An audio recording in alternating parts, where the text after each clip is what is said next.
آقا جون اینجا خب این لاله اینم لاده خودشی دیگه شد باشگاه نرفتیم اونقدر تنگه اون که سرشون زخم بشه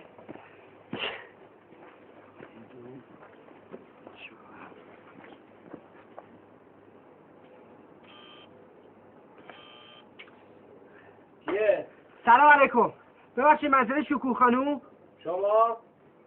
من با خودشون کار داشتم تشریف ندارن شما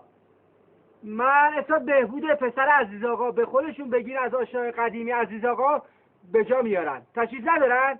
کارت چیه؟ ببخشید من برای امر خیر مزاحم شدم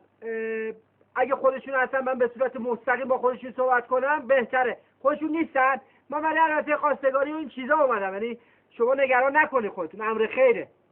خواستگاری شکوه خانوم؟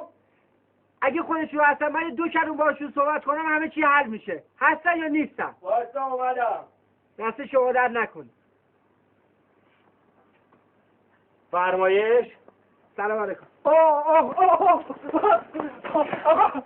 به جون مادرم باورم بشه 2 تا بچه کوچولو بودن یکی برای طرف یکی اون آیفون تصویریه نه بابا به اون کوچیکی خودت بودی زنگ زدی آره؟ همون کوچیکی پس قبول نیست شما دیدی فدای تو بشه قربون تو برم میدونم اومدی خواستگاری ننه من غلط بکنم به گور ابجدم بخندم من برای پدرم اومدم من خودم در شرف ازدواجم بابام یه آدرس به من داد و قبول کردم خوش اومدی عزیز دلم بفرما قربون تو برم همین سرپایی از شما سوال بکنه بیا عزیز من بیا تو کارت اما منو میخوای دعوا کنی نه قربون تو برم من مهربونم فدات بشم سیداتون یه جوریه من میترسم ای بابا من مهربونم فقط شما قربون تو بگو که اگه همه چی خوب پیش بره من و شما داداش بشیم قربون تو منو دعوا نکنی راست میگی فدای من فقط وضعیت جسمانی شکوخانه آگاه بشم یعنی دندوناش و جسمانی را خوب برم عزیز دلم بریم کارت دارم قربون